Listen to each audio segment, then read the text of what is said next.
Hi everyone. Good morning, good afternoon, good evening, depending on where you are in the world. Welcome to the first in a new series of webinars from Hasselblad.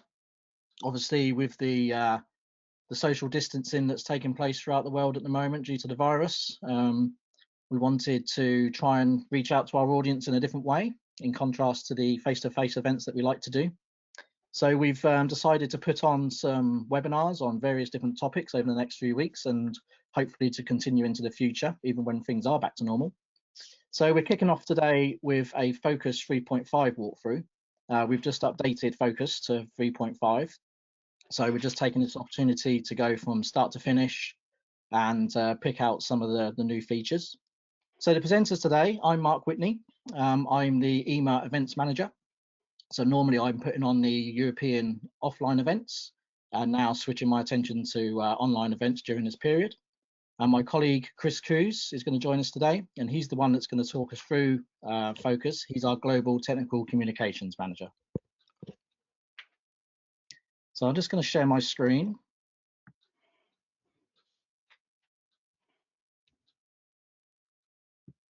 So hopefully you can all see that. Just a few housekeeping rules before we go through. So we've got both visual and audio components today. For the best experience, you can join us on the desktop or the tablet. It does also work on a smartphone as well, though. So if you're connected that way, that's great. If you do happen to get disconnected at all, you can reconnect using the same link that you were sent in your email or use the webinar ID as you see it there. Also note that the webinar is being recorded and the recording will be available a few days after the webinar for you to look back on. If you can't hear me, you should be able to, but if not, just make sure that your computer's default output is set to the correct speakers or headphones that you may be using. And you'll find that your microphone is muted as default. That's completely normal, but it doesn't mean that we don't want to hear from you. There will be opportunities for you to ask questions. So if you just use the panel on the right-hand side to answer ask your questions by text. We can't guarantee a response. We've got sort of over 250 people in the webinar at the moment, so it could be quite busy in terms of questions, but we'll do our best and we'll slip the questions in as they're appropriate. If we don't get round to answering your question, we do have the opportunity to see the questions after the webinar and we can still contact you directly. So just to introduce the webinar today, it's aimed at both existing users and new users of Phocus. And that's also beginners to advanced users. So basically, as a walkthrough, we'll be going from start to finish, from importing images to becoming familiar with the interface, and then to exporting images at the end. So beginners will be able to pick it up and follow the whole process. And advanced users, while this may mostly already be familiar to you, there might be some snippets along the way that will be new to you, and hopefully you'll still learn something. So what we're aiming to achieve today is to showcase the typical workflow of Phocus, highlight some of the advantages of using Phocus, and then introduce some of the new functionality in version 3.5. If you haven't already got Phocus and don't already use it, it's free software that's downloadable on our Hasselblad website. So just go to hasselblad.com/Phocus and you can download for both Mac and Windows. So just a quick agenda for today's webinar. We'll start off with an overview of the Phocus layout, importing files from a card or camera, shooting tethered directly from the camera, the new tools to version 3.5, and then some of the other main tools that already existed in Phocus, and then finishing up on outputting images. The approximate running time for this would be 30 to 45 minutes. And so hopefully there should be some time for some question and answers at the end of the webinar, so we'll see how we go. So I'm just about to hand over to Chris. So before we do that, it's always interesting for us to know if Phocus is your primary converter, how many people are already using it. So if I just launch a poll and we can see how many people are using the Phocus already, or if they're using a different converter. And this is useful for Chris to know where to pitch it. So if a lot of people are already using Phocus, we can obviously adapt to that. So I'll just leave that open for a little bit longer.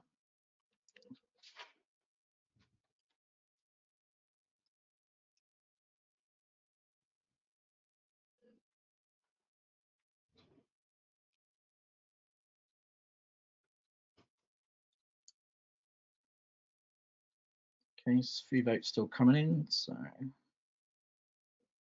okay, we'll close it there. So most people are already using Phocus, 49%, and closely behind is Lightroom, which isn't surprising. So yeah, Chris, I shall just hand over to you, and Chris will start the webinar proper. Okay. Hi, everyone. So taking into account the last poll, we're going to move on to basic layout and reinstallation. I'm just going to share my screen, 1 second.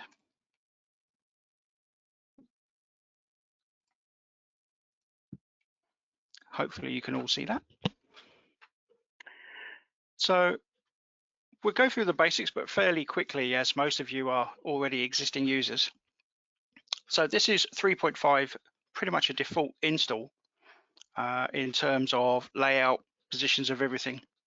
So very, very quickly, I will go over the basics in terms of where tools are, files are, etc. So those of you that are existing users, please bear with me.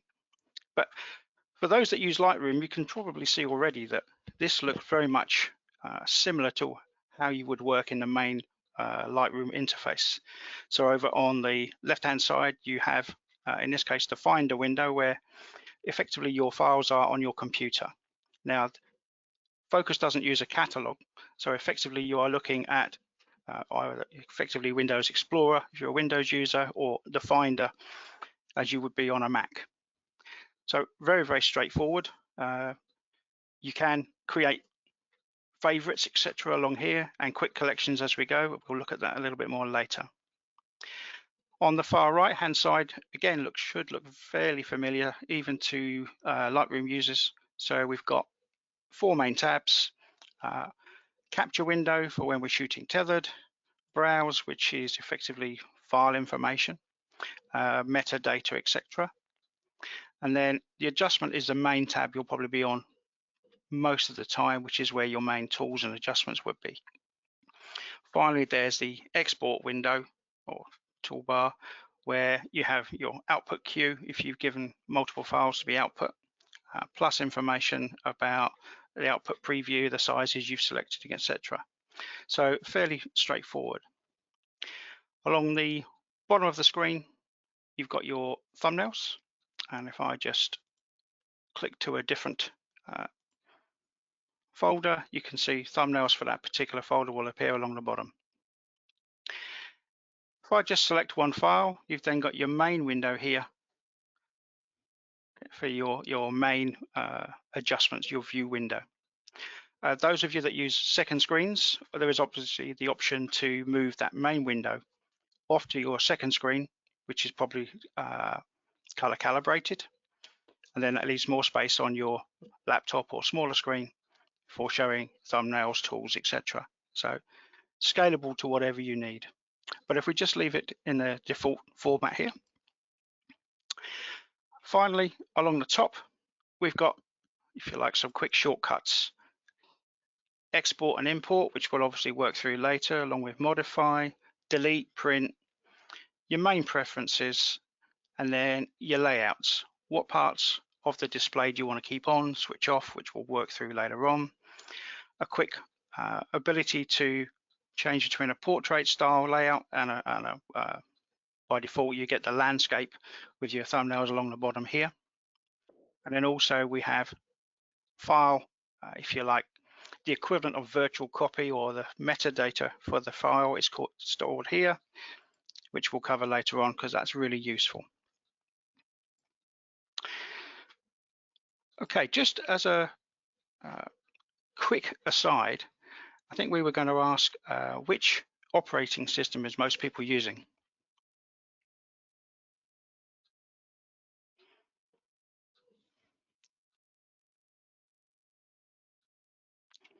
Yep, there we go. We got some votes coming in.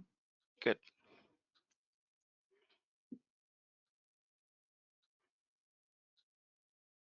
Be interesting to see what percentage of Windows users.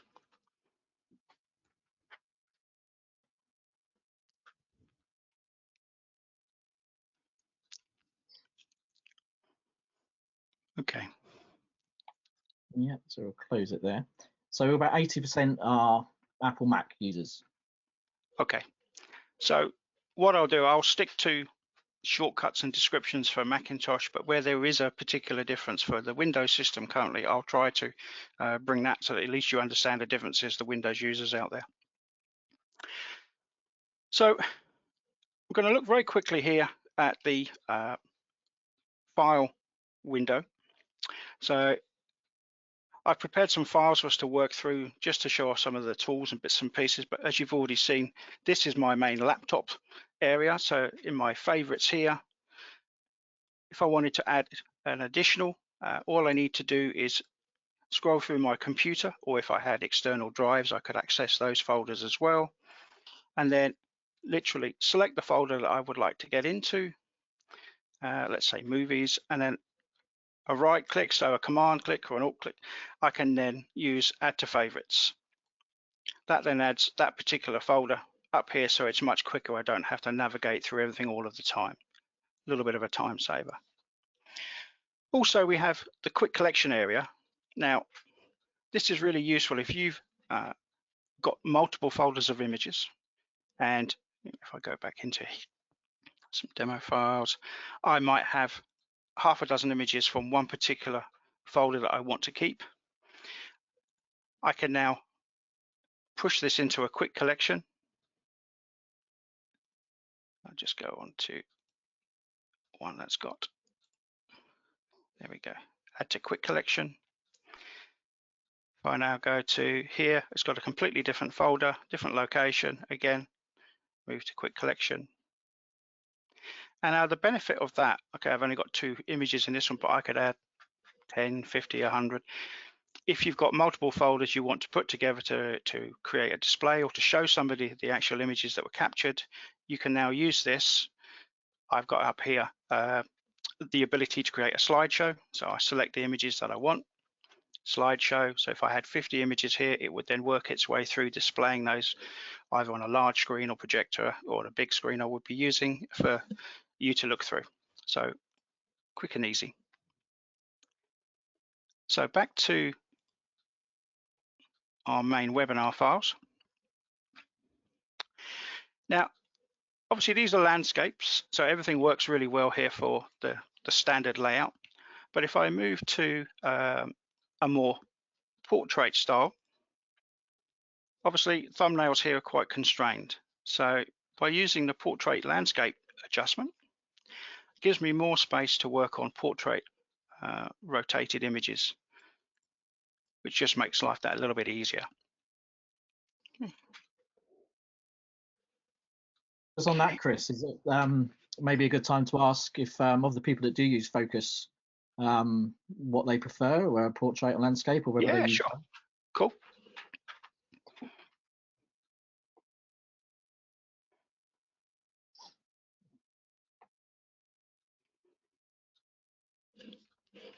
Okay, so yeah, it seems to be both. So it does seem to be, if they have mainly portrait images, it would be portrait. Yeah. Yep. Yeah, pretty much split depending on what you're shooting, I would think, really. Okay. Yeah, cool. So obviously, depending on the size of your screen, you've got a lot of information on this particular display. So, you know, once I've found the folder that I want to work in, I don't really need to see where the files are. So I can come up to the top toolbar to show. If I then click, that moves my thumbnails across, gets rid of the actual file viewing display, gives me a bit more space to work on it. And again, if I was working on a landscape image, I've now got even more screen space to work on much clearly. Again, that's really useful if you're working on a single smaller display. And again, if you have a lot of thumbnails to be working through, you can actually switch off your main display up here, so the main viewer window. Thumbnails are there. Then in the bottom corner of your thumbnail is a small drag bar. You can resize your thumbnail, and then all of them get redrawn, and they're a little bit easier to work on to select the good ones, the bad ones, etc. Switch back to normal. Okay. And finally, if you really wanted to, you could turn off your tool display. again, to give you more area to work with. For those using a second screen, obviously that's not too much of an issue because your main viewer is always going to be off on your main screen. Okay,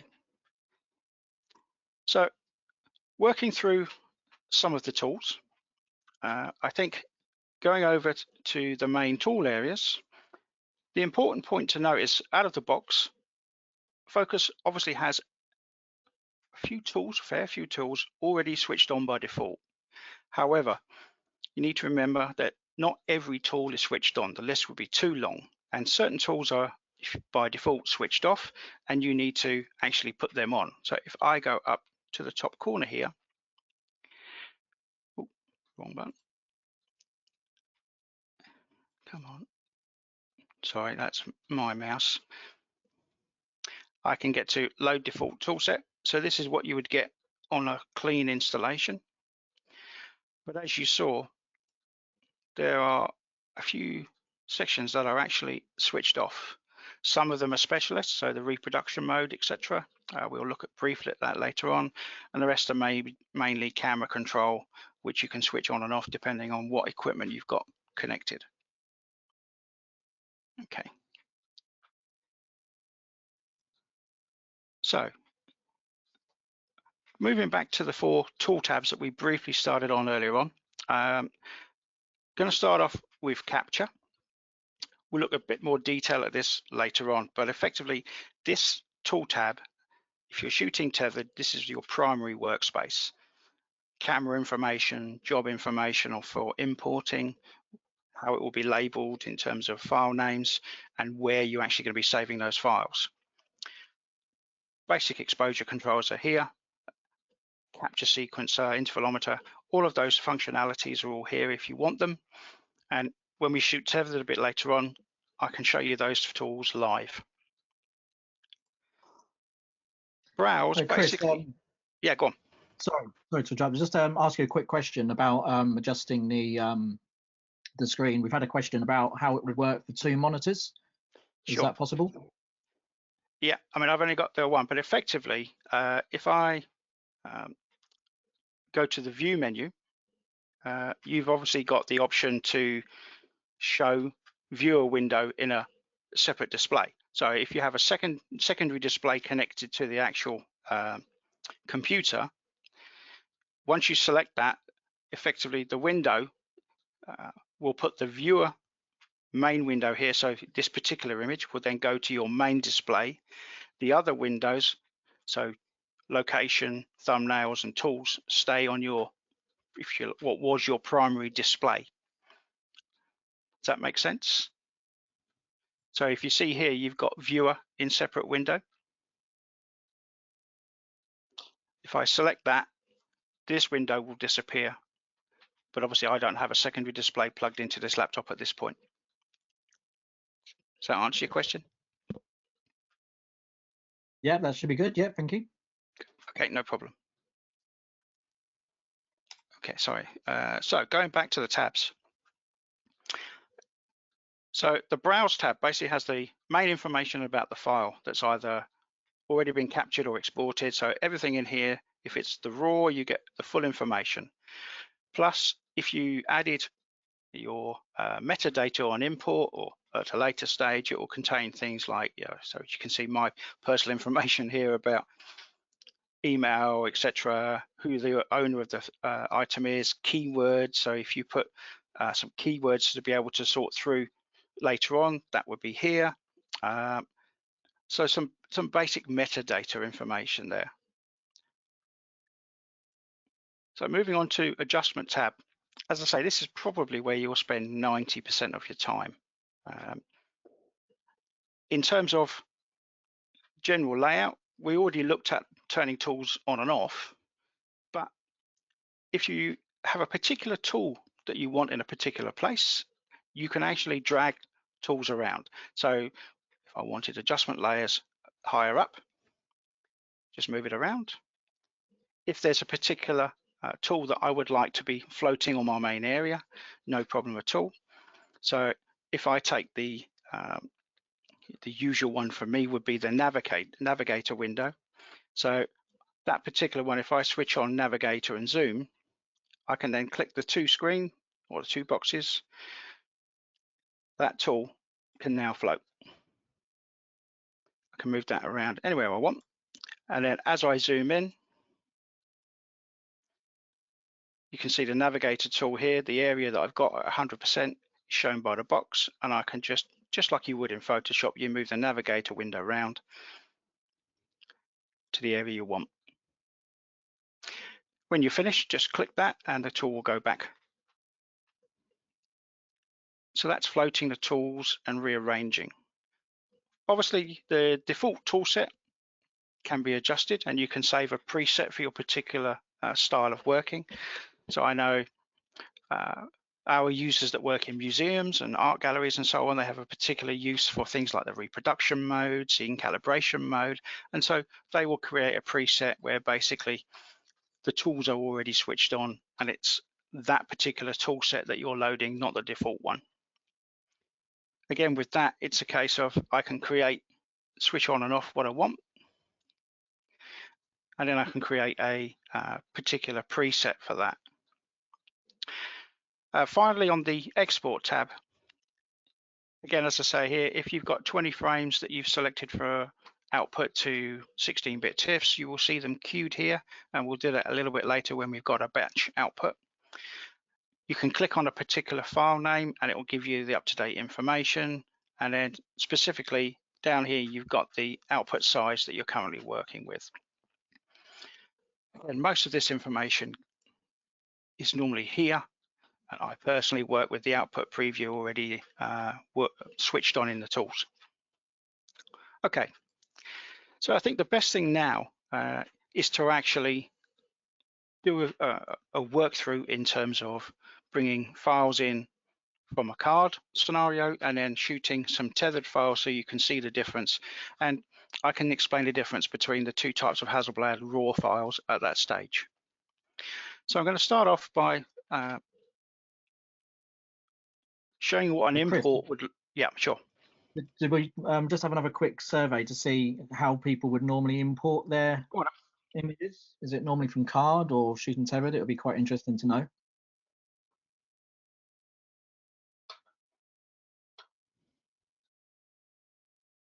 Okay, so it seems quite a strong bias towards importing from a card.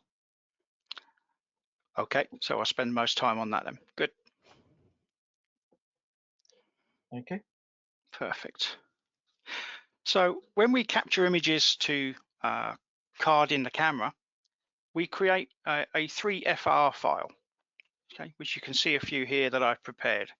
So this is when you were to browse the camera, this is what you would find actually on the SD card, or obviously if you've got a separate card into a card reader, again, you would end up in the DCIM folder, and this is what you would see in terms of 3FRs, and the actual file name would be dependent on the numbering system that you've got within the camera.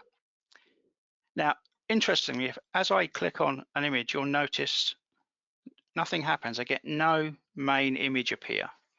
That's because the raw file hasn't been finally processed yet. There's no thumbnail associated or preview associated with it. And so to do that, we have to actually import the file. So what I'm going to do, I'm going to select all the frames in this particular folder, Command A in this case, and then I'm going to import. So when I hit the import, I get a range of options given to me. First off, it tells me how many images I've selected, destination, so focus captures, desktop, or obviously I can create a particular folder. So what I'm going to do is put these back into the same folder that I'm currently using, just for ease.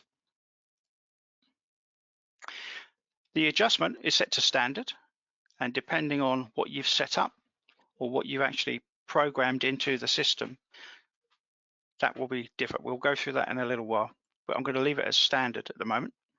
Metadata, if you wish, you can add. So if you've got a particular preset to put your personal information in, you can at this point. And then the main thing is, how do you want them labeled? So do you want the date and a job name? Do you want a name and the raw sequence? So in this case, it'll be just the raw frame. So you can see the first frame over here is 907 ending, and that's what I get. Depends how you work in your workflow. Personally, I would go with at least the job and raw sequence, because then you can then call it. So if I call this 3.5 webinar, and then it will give me the actual frame number following that. And then all you do is hit import.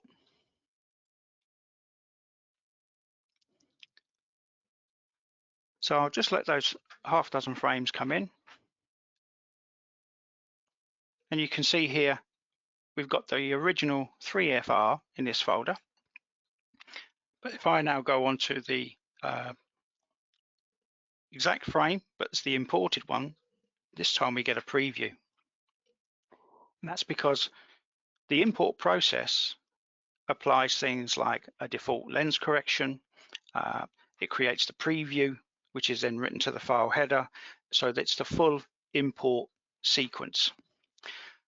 So I can now limit what I'm seeing here by switching off the 3FR. So I won't see the original captures from camera. Now, obviously, if you were doing this on your normal system with an SD card or directly from the camera, you wouldn't have the 2 frames here anyway, but let me just switch that off. Once you've converted them to 3F files, which is what they are now, as opposed to 3FR, you can actually get rid of the 3FRs because you've got a full raw here, no problem. You don't need to keep both. So now I've imported the files, and now I can start working through as I would normally in terms of corrections and color corrections, brightness, contrast, etc. So a standard workflow. Let me just do a quick adjustment and you'll see what I mean. So a bit lifeless, a bit dull, and obviously there's some curvature here that we need to correct. So over on my tool section, I'm just going to do a very, very quick exposure compensation, a little bit of recovery to bring back the sky, and probably neutralize a little bit just to give me a more standard color. There we go. Also, I can now correct the keystone here, and I've got some specific examples later, but I'm just going to quickly show you this so you can see what's happening. So a quick adjustment, done. Now that's great, but if I've got 30 or 40 frames, I need to be able to copy that across, which we'll look at later on. Also, if I've got a particular look for an image in terms of maybe saturated color, maybe even black and white that I particularly like, high contrast, then I can save a preset and I can apply that. Now, if I just make a little space here, if I go to the adjustment browser here, this is where my presets would be saved. So as an example, okay, clean install, nothing here. So if I was to go to, in this case, say a square crop, load, automatically that's applied. Go back to standard, and away we go. So we'll cover presets in a little while. So in terms of a non-tethered or card style workflow, it's as simple as that. The main step is the import, which then finalizes the raw and changes from a 3FR to a 3F. And so that way you have lens corrections, etc., automatically switched on. So you can see here, vignetting correction, chromatic aberration, and distortion, all corrected. Chris, yeah, sure. Just a little question on the file type. So someone's asked about when using our files in Lightroom. Obviously, the file type doesn't matter so much. Does it support both? Correct. So Lightroom can work with either, and because Lightroom has the catalog system and automatically generates its own separate preview anyway, there's not a problem that the actual preview is not in the header of the raw file, the 3FR that you get from the camera. So because there's an XML and catalog system within Lightroom, it doesn't matter that you're working on that original. But if you go into Lightroom with a 3FR, you must ensure that you, within Lightroom, the develop module, switch on the lens corrections, because it won't do it automatically. Or again, if you're applying a preset when you're bringing in files to the catalog, that's when you would then say, please switch on the lens corrections. That makes sense? Yeah, great. Thank you. While we're actually talking about things like lens corrections between our system software here, Phocus, and others, there are some differences. Now, a single fixed lens within Lightroom, a lens correction would have, if you like, a distortion and vignetting correction, and it's a single correction. No matter what aperture you're at, no matter what distance you're at, it's a single correction. Zoom lenses, normally you have a wide, a tele, and a mid-range setting in Lightroom. But if we talk about Phocus now, the actual lens corrections are a lot more detailed. So it's not just, oh, it's a 24mm wide angle. It's 24mm wide angle, but it's shot at f11 and it's at 10 meters. So our particular lens correction have a matrix for every particular optic. And obviously for a zoom, if you were at 37mm, we would have a specific correction for 37mm as opposed to just a generic wide. So there's a lot more detail gets applied by Hasselblad focus lens corrections than you would get with third-party software. They're good, but sometimes the extra detail helps, especially if you're on a super wide or so on. There's a lot more control within Phocus. Okay. So talked briefly about the import from a card. And so before I move on to specific tools and what you would do with the workflow, just quickly want to talk about if you're shooting tethered, what the difference would be there, and I'll just switch on the camera.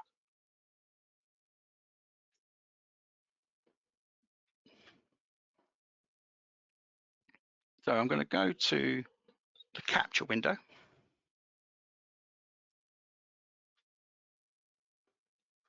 And you can see here, it's recognized I've got a X1D2 connected. All of your camera controls that you would normally set are adjustable from here. So from ISO, shutter speed, aperture, single frame in this case. Obviously for those people lucky enough to have multi-shot cameras, there would be the option of 4 frames and 6 frame capture at that point as well. Exposure mode, obviously manual in this particular case, and then you've got control over focusing. So autofocus could be carried out with that. And then you've got a fine adjust with the plus and minus. So just to show it's a real camera, I'm going to put the live view on. And then, apologies for the image, it's just straight out of my living room window. But you can see the system itself, full live view. You can now adjust. I can adjust focus if I wish to. And once I'm happy, close live view. And then my capture button becomes available. So just to show, I'm going to take a quick picture. Okay. Now at this point, this file, when it's been captured, is already a 3F file. So when the file comes in from the camera, the system recognizes it's a tethered capture, will automatically add the lens corrections and the small amount of sort of like noise reduction and so on that goes on behind the scenes. That's automatically applied. So normally you will see the image appear very quickly, and a fraction of a second later it updates where those corrections have been added. That is correct. That's what it's supposed to do. Okay. So as we're shooting tethered, the extra options, say camera control here, job info down here, all of that information that we supplied where we did the import earlier on, we have exactly the same options. So where would you like it to go? How do you want to name it? And is there a number and sequence that you wish to use? Exposure controls, white balance, etc. are also switched on at this point. Now the beauty of that is, if I was to, if I just show you an example, put this correction in here for this image, when I take an additional capture,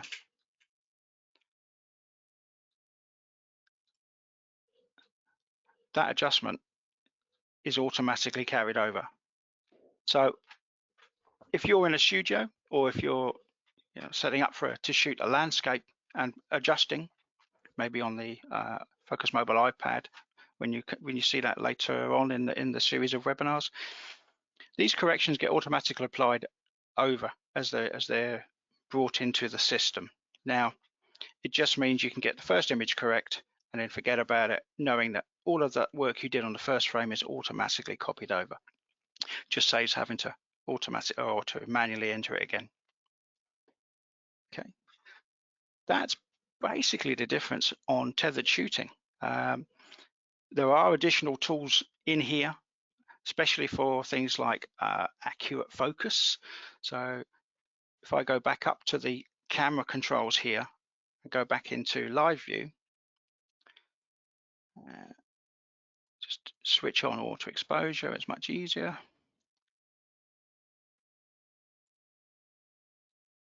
And then I can switch on capture aperture.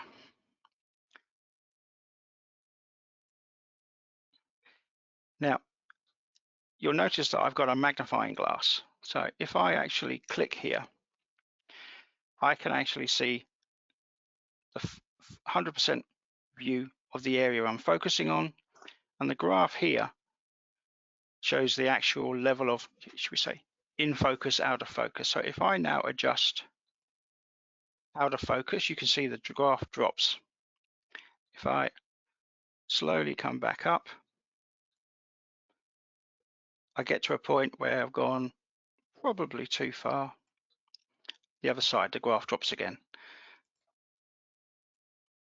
So there we go, pretty good. Once you're happy, click again and you're back. So we now know that that's focused. Stop the live view and I can capture away knowing that that's in focus. Whoops.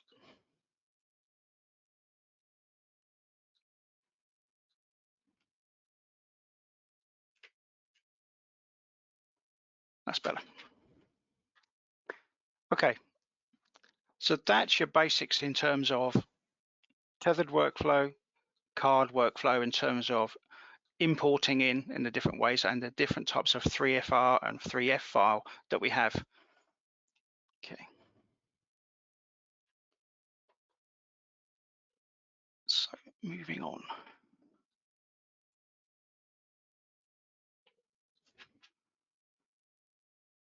So I'm going to move on now to 3.5 Focus specifically. And obviously the last update added some new tools and some updates to existing tools. So I'm going to work through each of those and just try and explain to you what the improvements are.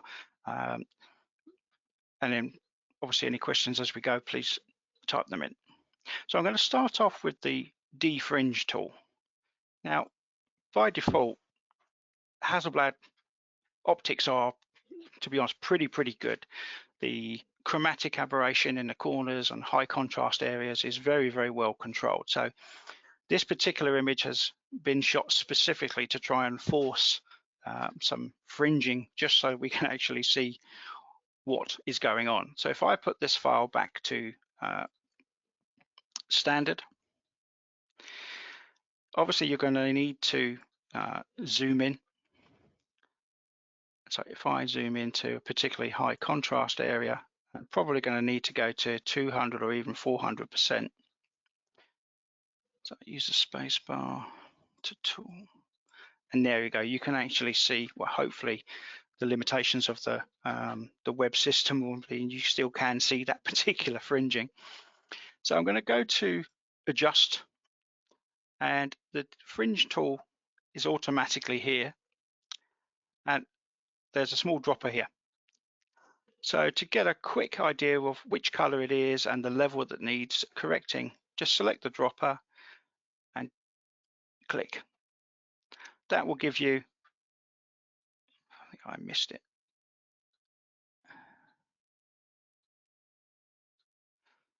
Okay, if I now drag that purple correction up, there we go, we can see it's pretty much gone from that.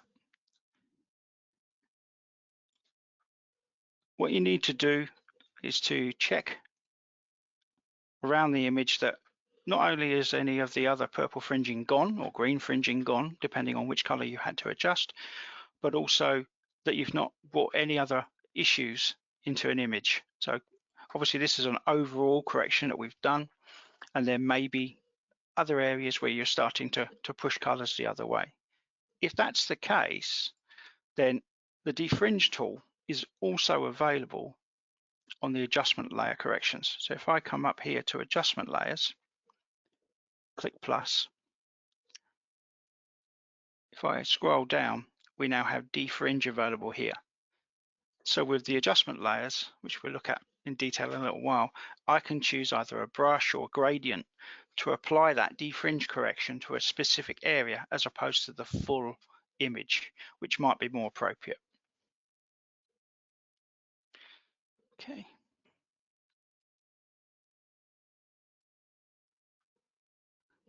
So that's defringe. Any questions on that one, Mark? No, all good on the new tools. Yeah, thank you. Okay, so the exposure algorithms, which are obviously mainly the highlight and shadow areas. I think over the last 18 months or so, we've already had improvements to that with version 2. We're now on version 3. So I'm going to show you 2 or 3, should we say, extreme images, which will then show you the difference, or if you like, the improvements from the original algorithms we had all the way through to version 3, and then I can explain what's going on in the background.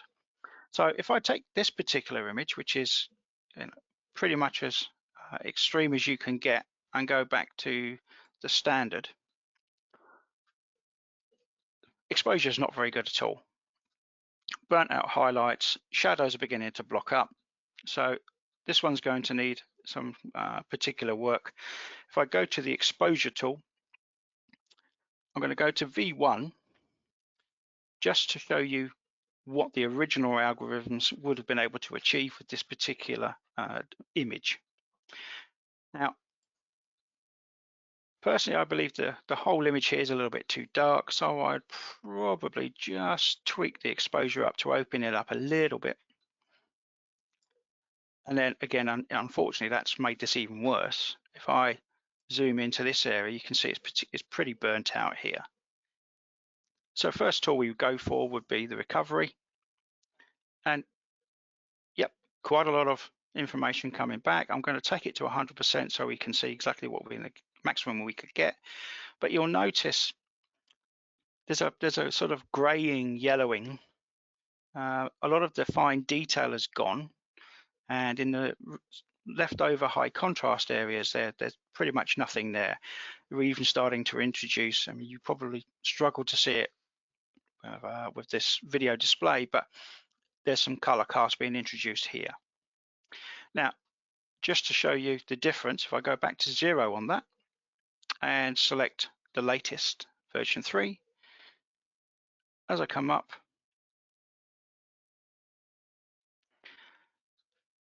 towards 100. So again, there's a lot more fine detail kept here and obviously in the window, and there's no color fringing or color artifacts in this area here. So considering the amount that it's had to correct, because we're pretty much at 100% there, if I go back to the normal frame, you can see this is really, really burnt out. That we are pushing it to the limits here. Again, up to 100%, and you've got still fine information there in that burnt out area. Bear in mind, this is from the 50 megapixel sensor with a 14 stop dynamic range. So if we were shooting with the 100 megapixel sensor with its even wider dynamic range, we would get away with even more being able to pull back from highlights and open up shadows. So speaking of shadows, so again, this is still fairly dark down here. If I wish now, come through. There we go. And I've still been able to pull out data in here without, if I zoom in a bit closer, you can see there's fine detail there, and we're not introducing a whole lot of color noise or luminance noise in there at all. Okay, so just to show you on a slightly different frame. So again, with this particular frame, the main difficulty here is the fabric at the top here has caught, if you like, too much of the flash exposure. The rest of the image is a little bit dark. So again, I need to open up the general image, and obviously that starts burning out here. So if I go through to here, and again, on version 1, to actually be able to recover that, if we go too far, we start to get that sort of graying effect, and we lose the detail in the fibers and so on here. If I now convert that to a version 3, you can see all of this information is cut back, and probably we wouldn't need to go to 78, 75. We could actually drop that down a little bit more, and we'd still have more information than the original. So again, a big step forward. Okay, and then finally, just to show a sort of more real world image, if you like, the type of images that most of us snap away on holiday. So again, I'm just going to open up the general exposure for the boats and walkway. And again, if I now go to V1, start going with the recovery, and we reach the point where we're desaturating the image and not really getting very far. It's not good. So we wouldn't be able to bring back as much as we wanted. Go into the latest algorithms. There we go. I can start bringing that through. So I'm up to pretty much where we were losing color before. Still have that. And in fact, I can even introduce some shadow fill. And we've got a perfectly usable image. Okay, so that's V3. The main difference there obviously is compared to version 2 even, and from version 1, there's a lot tighter control on changes to the saturation and contrast. As you then change the recovery or shadow fill, you don't introduce those color casts and saturation dropping. You keep as much information in there as possibly can. Okay, so the final new tool, if you like, would be the Luma Curve correction. Now, this particular image, there we go, just put it back to standard. Okay, typical landscape shot. Obviously, first thing I'd probably want to do is open it up a little bit. But I need to start adjusting separate areas of the image. I'd like this to be a bit more brighter. So probably curves would be the way you would want to do it.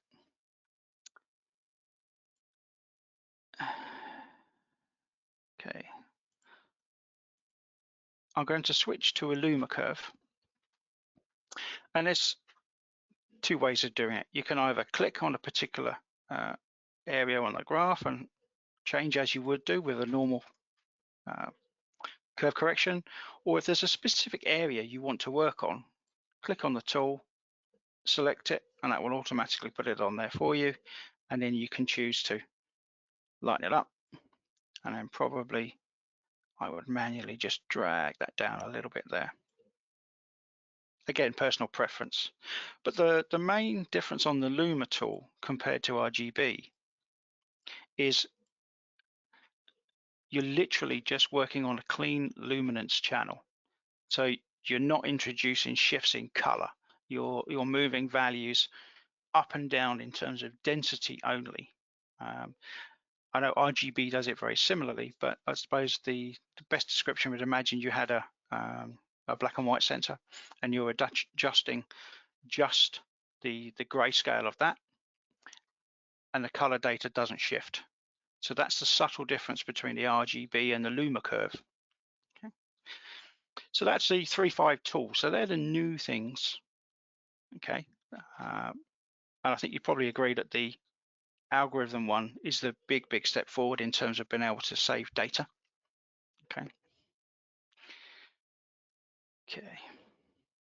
So what I'm going to do now is go back to the adjustment tab, and we're going to work through some of the main tools and some of the quick tips on how to correct multiple batches of images, etc. Okay.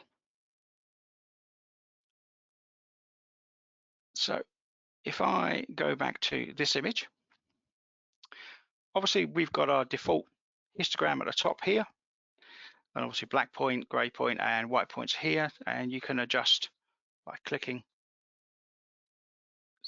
So effectively like going into levels in Photoshop. And again, just, if you want to make the blacks lighter, you can use the top dot, and same with the whites. Okay, so I'm just going to hide that, give me some more space. We've briefly covered the V1, V2, V3 there. Please note, if you've previously adjusted images in another version of Phocus, and you've used the clarity or recovery, it will automatically revert to the version you use. So if it was V1 that you did the correction with, it will be V1. So you would then need to manually change to V3 and then update the correction. Shadow fill recovery, I say that's with the new algorithms, and obviously clarity in terms of local contrast, apparent sharpness, and the detail control. Now, if I zoom in and show you just dragging the clarity, yep, brings out a lot of the additional fine detail, but can introduce halos. If there's a lot of, if you imagine it was a portrait shot, you could be picking up the fine detail and too sharp. And so that's why we then have the detail slider for actually then controlling how much of that fine detail you increase or decrease. And again, that particular detail slider is only available on V2 or V3 of the algorithms. Okay. Close that. White balance, won't spend too long. You're all very familiar with this. Used in conjunction with the neutralization tool down here. So again, very similar if you were in Lightroom or in Photoshop with the gray point tool. Here with the white balance, I can do a custom by clicking on neutralize and then clicking on something that would be gray in the image. So I'm going to choose this gray in the metal here. There we go, a slight shift, not much. I can prove it's working by click somewhere where it shouldn't be.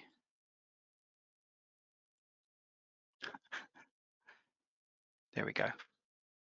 So now we've introduced a warm tone, etc. So I'm going to click back over here, and you can see it's returned to this tint and temperature. Obviously, you've got your main presets available here off bat, and you've also got the how it was shot. Sorry, my system's taking a little while to catch up. Good. Now, by default, the sharpness applied tool, all Hasselblad imports and images is very low. It's got a default, in this case, there's 100.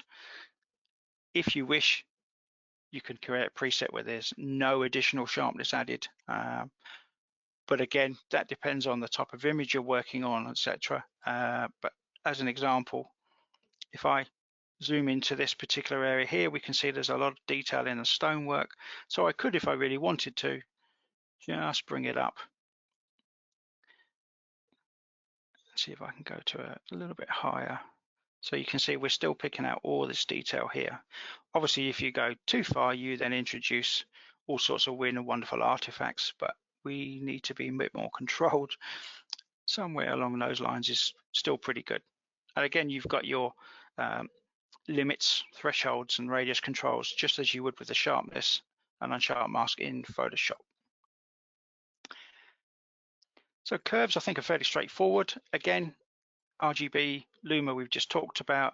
You can obviously select an individual color channel if you've got a particular cast that you want to try and control. By default, you have a small lighten curve is put in there, but again, if you've adjusted an image, if you notice here straight away, it gives me the option to create a preset. So if I'm always adding a particular S-type curve or so on, maybe to some fashion shots, I can save that as my preset and then apply that at a later stage. Color correction. This is one that's a well-used tool by pretty much everybody. So I'm just going to go back. So if I have a particular image, let's just see what we've got.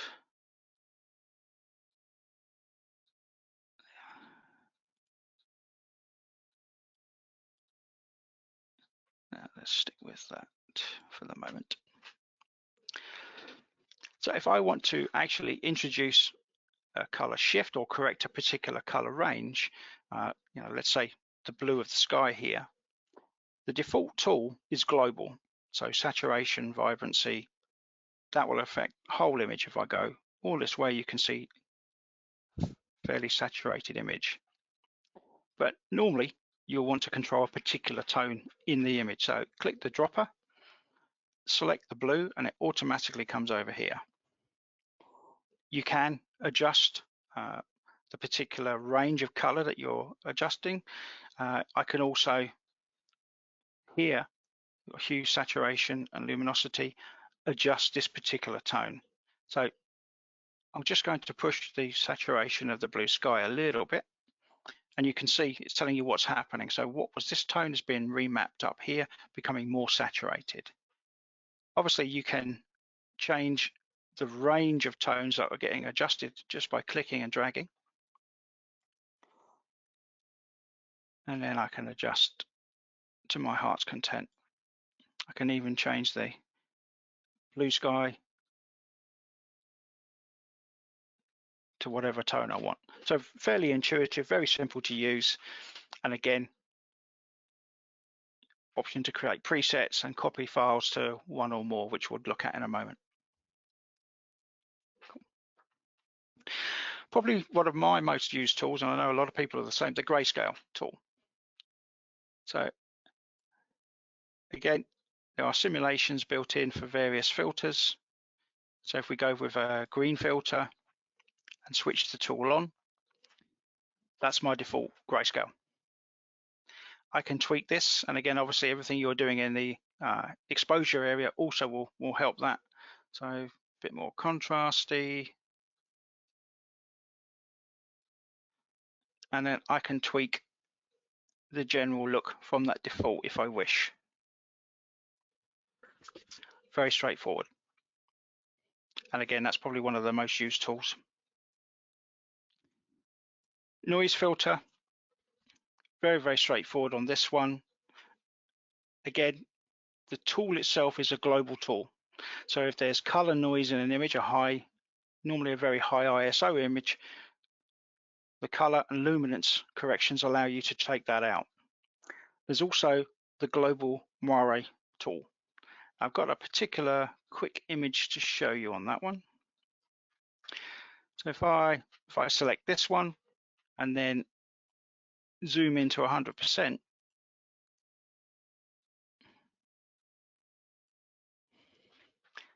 that's a full uncorrected file. So you can see even at normal viewing, we've got the interference patterns here. And I'd like to get rid of those. Now it could just be a straightforward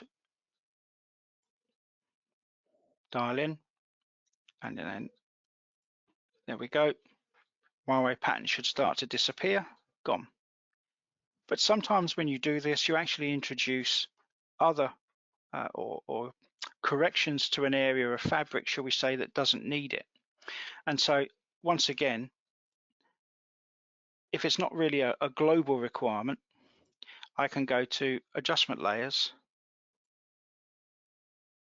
And as you look, moiré is here.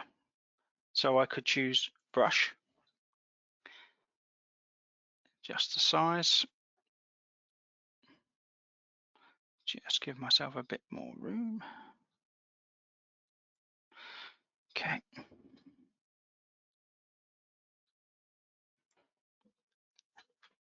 And then paint over the area. Again, if you want to see where you're working, turn the tool on and you can actually see where you've painted the correction.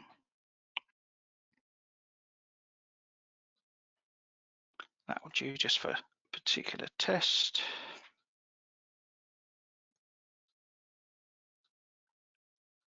And now I'm going to go to 100% view, and you'll be able to see as I turn on the correction, about there. Just the area that I've painted over has actually got the correction. Areas outside of that, so you can see there's still some pattern left here where I didn't paint. So again, global tool and a fine detail tool if you need it. Okay.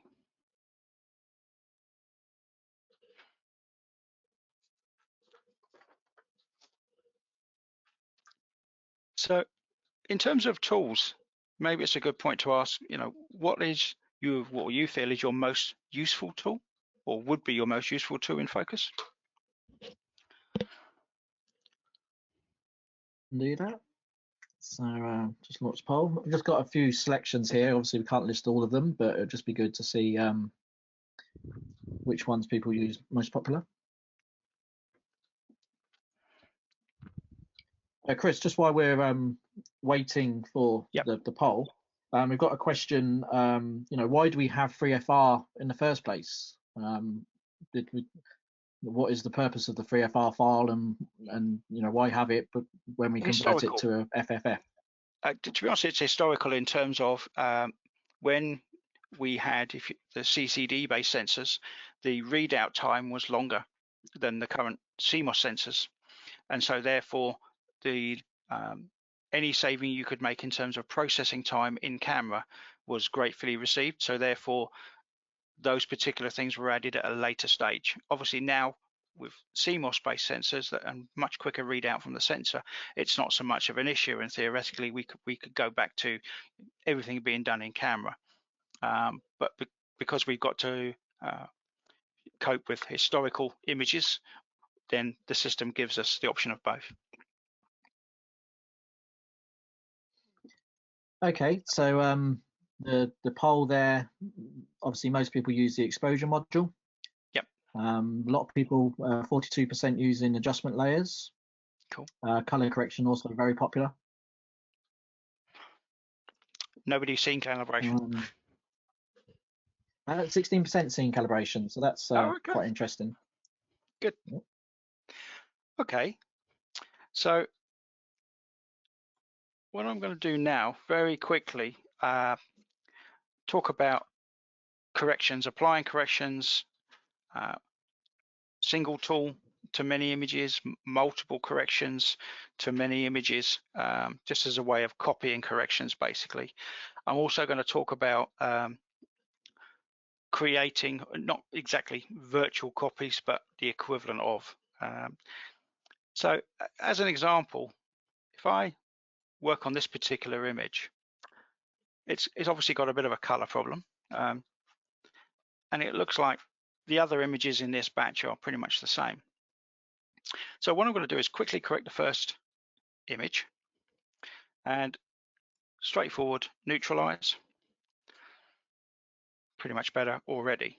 Now what I can do, if I just want to copy that one particular correction, all I would need to do is select, in this case, the other two files, but it could be 100. And then you can actually copy across the white balance correction that you've done here. Okay. Now, that's just a single tool. Obviously, normally what you would do with, say, one image would be to adjust the contrast here and so on. And again, we could do that, no problem at all. If I just right click on this particular image, you've got modify. So this is global modify, and this is everything. So obviously in this case, all I did was do the white balance, but if I had done multiples, I can select what I've got, or obviously if I hadn't done anything at all, other than white balance, just click the one.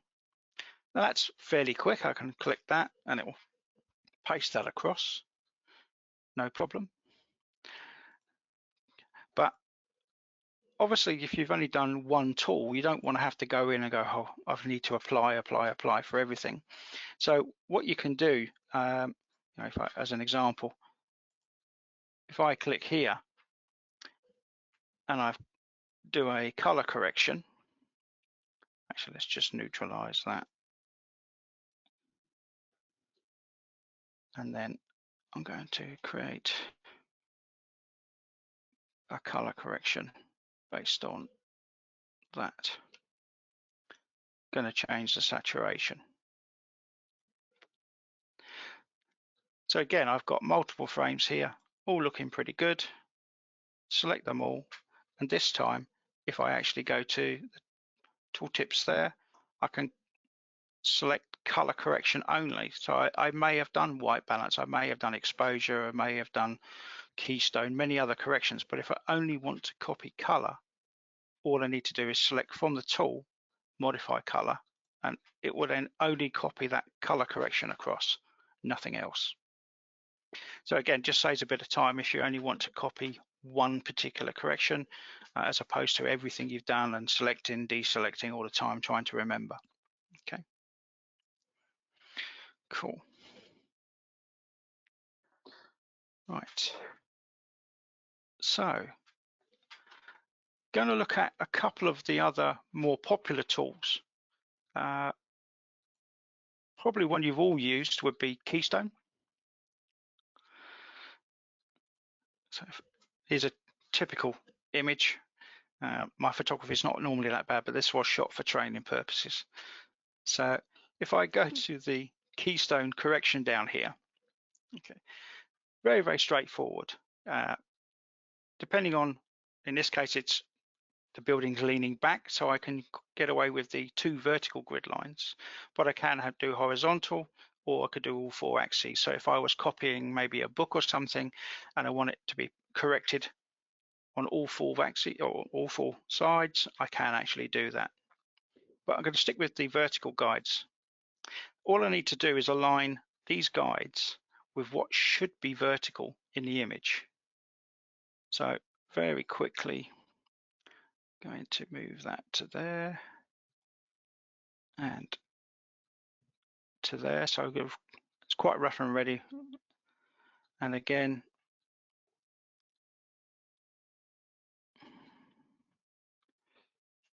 to there. Just as a rough example, click apply. And you can see the image has been expanded out and cropped. And if it's not quite right, you can tweak it. But I mean, that looks pretty close. Unclick the bars and you get that corrected image. Now, obviously, if I go to the crop, I can now move this around outside of that area.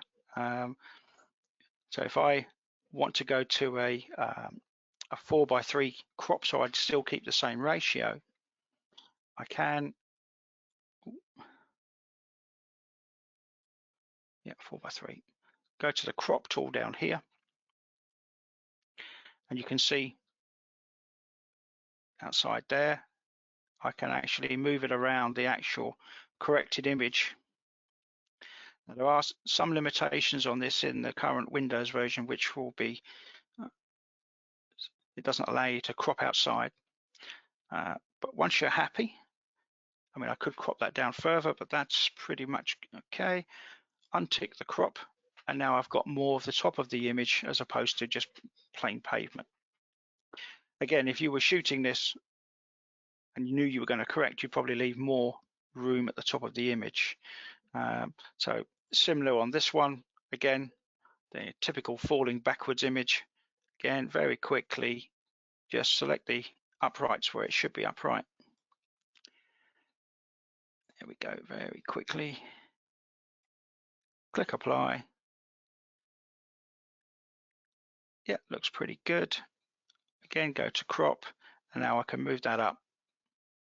So I've got pretty much the top of the image, and I'm happy. There we go. Very, very quick and easy to do. Obviously, you can also access it through the vertical horizontal corrections, but actually the guidelines I find are very, very quick and simple to do. Okay, so that's Keystone. We've also got various additional tools that I won't go too far into, but for those that want to know, the color management side of Phocus, it's very in depth. You can create your own camera profiles within Phocus if you're using standard targets. And again, this is something that by default you would need to switch on a tool that's not normally switched on. So reproduction mode would need to appear. I'm just going to put that at the top a bit. By default, your color calibration is done at the factory. And I have to say that's 99% of us, that'd be perfectly fine. But you can create, if you wish, a brand new calibration based on your particular studio setup, the lighting you're using. And again, I can select the type of chart. So in this case, it would be an SG. Auto locate, and it's found the chart. And then calibrate, and it tells me how good or bad that particular was. In this case, this is just, it's a long way out, but it was just an exercise to show you. If you were happy with that, you'd hit create and give it a name that made sense here. And then once you've done that, in this list, your calibration would be available to you for that particular setup and lighting. So again, it's a lot more detail to go in with that, but that's a very rough and ready overview of making your own in Phocus camera calibration. But again, factory is pretty good for 99% of the options you would there. Now, obviously, we've also got the actual Hasselblad color space that we're working in. And for those that want the, should we say, ultimate wide gamut, the L-Star RGB is available. And again, when you're making your profiles and so on, depending on what you're going to use it for, it's probably best to choose that. You also have response curves. For normal photography, standard is perfect. So with this particular one, every image has a little tweak applied to it in terms of a little sharpness, a little contrast, just to make it pop a little bit. But obviously, if you're copying something, you want accurate reproductions, you want that switched off. And that's the type of difference that you're seeing there between the two frames. So if I go back to standard mode, you can see a little bit more punch. Reproduction switches it off. So we're applying no additional contrast or sharpness or tweaks to it. And for those that want the real base information from the sensor, you can choose reproduction low gain and then create your own profiles based on that. Again, that's quite in depth, and there's a whole separate program could be done on that, but just to give you an overview of what's possible. Okay. Scene calibration, for those of you that are lucky enough to have a large format camera or tilt shift system. Obviously, if you move the lens off axis, and depending on how far you're moving, you can introduce color casts and density shifts, which in a conventional color correction point of view are virtually impossible to get rid of. And so, like most other manufacturers, we have the scene calibration option, which I'm just going to open up here for you. Okay, down here. And the simple way of doing it is you have maybe a perspex sheet that you would take a picture of the sky or a picture of the light falling, and basically you get the same color shift here on this flat image, and you can use this to create a correction. So I'm just going to call it windmill correction 1, create. And now if I come back to my original image, I can select windmill correction, turn on cast and equalize intensity, and then switch the tool on would be good. And there you can see the color cast has gone pretty equal. As quick as that. Okay, it would take you hours probably to try and shift that color correction if not using NAC mode. Okay, right. So in terms of general tools and general corrections, we've pretty much covered an awful lot there. So I'm just going to go back to the default tool set. Cool.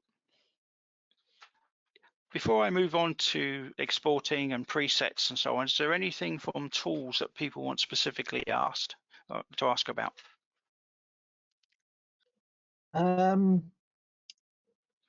Not really as such.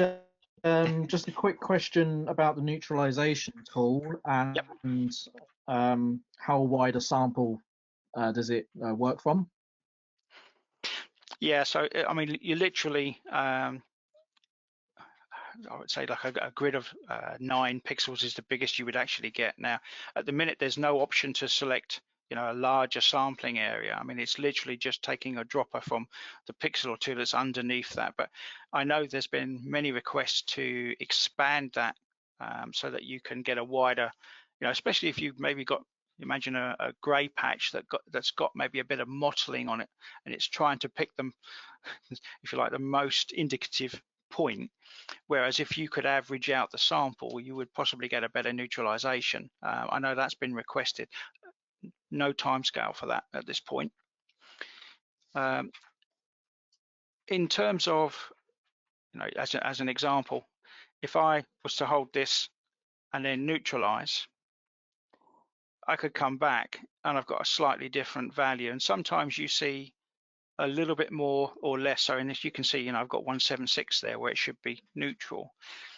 Because effectively you've got the underlying image plus the scene calibration image over the top, and that's a, can you imagine, a graduated correction, especially the luminosity across the frame.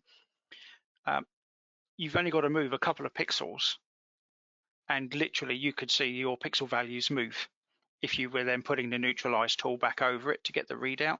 So it's not unusual to see a value that's moved a couple of points, but as long as they're pretty close to being, you know, within 1 or 2 points of each other after neutralization, especially if you've got a scene calibration applied, I wouldn't worry too much about that. Does that answer that one? Yeah, I'm just conscious about the time, so if we move on to the output. Yeah, output, and then yep. Cool.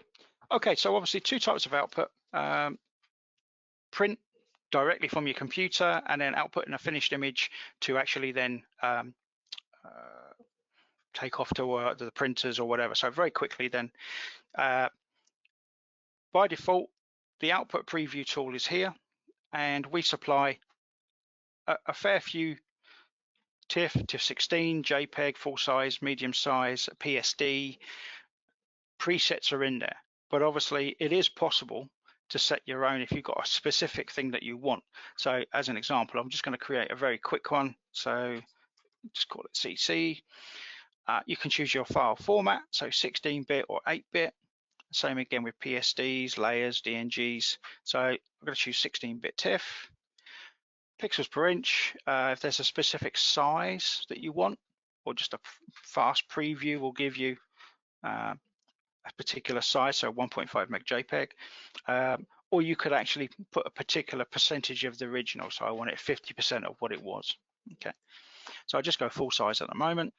You can then choose your output profile. Obviously, being a 16-bit TIFF, I can choose things like Adobe RGB, ProPhoto, it makes sense. If I had chosen TIFF standard, makes no real sense, I can just choose this RGB. But again, if you've got a particular output space you want, you can do it. But for most people, sRGB. Click OK. Down here it tells me it's going to be full size, so 147 meg. This is the particular size, and I can choose inches, pixels, whatever I want. Okay, and that's my output preset. So if I come back to, let's say, this particular image, I can now go to my export window. And again, it's like the inverse of the import. I can choose a preset. So in this case, the one I created was CC, but obviously all my others are still there. Give it a name that makes sense, and obviously choose a location, and then that's what I'm actually going to get out. So in this particular case, I'm going to put it out on the desktop just for simplicity afterwards. And then at that point, I could click export and I would get a TIFF. If I wanted to have a second output at the same time, so in this case, I could say, right, I want a medium-sized JPEG, and I can then choose a particular naming function, and it will do both items simultaneously if it can, or concurrently if it can't. So I can just say export. So I've got two exports running there, and they'll be in the queue here. That's pretty much be finished. And again, the beauty of doing the second one is I could be creating a small sized replica for social media or just general web display while keeping my high res file, so then put as my masters or send to the main printer. Now, that's relatively straightforward in terms of output to an export file. Obviously, there's the option for output as a DNG if you so wish. Okay. But most useful probably are JPEG and TIFF. There is option for a layered PSD. One of the uses for that would be if I'd been using the tilt shift to create a panorama, I could select multiple files and output them so that when Photoshop opens, I have the layers there, which I can then use Photoshop to create a panorama for me. Okay. In terms of general printing, if I go print, obviously this is just going to show me the two printers I physically have attached to my system. If you have a wide format Epson or Canon, then obviously that would be there too, and you would have access automatically to the fully featured drivers that they would have. Unfortunately, with my little home brother printer, all we've got here are some fairly basics, black and white, and then obviously got some presets here. Color. Okay. There we go. So I can now output a straightforward image, or in this case, I go there full image. So I've got one image being output to A4, switch it to black and white. So whatever your printer allows you to do, you can. Unfortunately, on this particular one, I'm a little bit limited in terms of what I can show you. I've not actually added the drivers for any of the larger format Epsons. But you probably saw there that there was the contact sheet option. So again, if I had 50 images that I wanted to contact, select all 50 and they would be here with the file names, etc. You could switch items on and off and then select how many images per row, etc. for its control and the actual image size. So again, quite useful if you want a particular contact sheet, and obviously depending on what operating system you're using, instead of printing it, I could just save that as a PDF and then send that through email, etc. And then we just click print.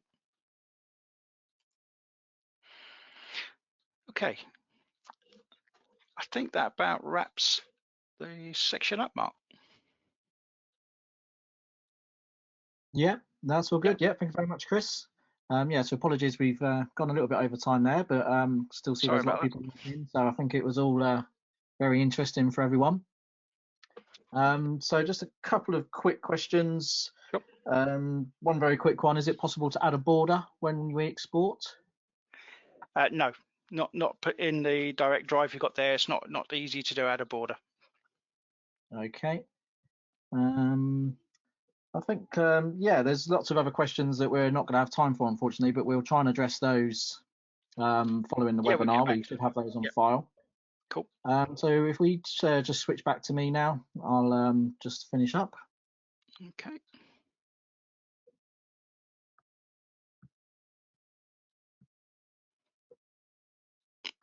Okay. Yeah, so thank you very much, everyone, for joining.